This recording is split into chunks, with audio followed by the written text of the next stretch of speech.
Alright, we got a 4L80E overhaul with a 300,000 mile unit, and we're just on the dyno making sure it's ready to go another 300,000. So a 4-wheel drive unit, so nothing's on the back, and we'll run it through our little box here and shift the gears.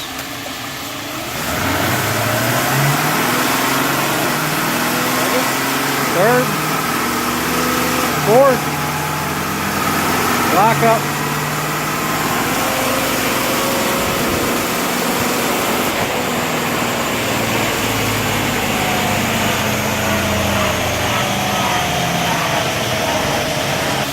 Alright, we'll do a hard 1, 2, 3, 4.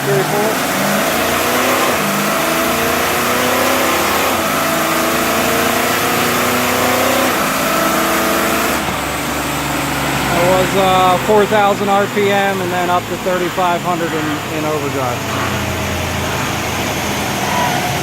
Sounds like a winner.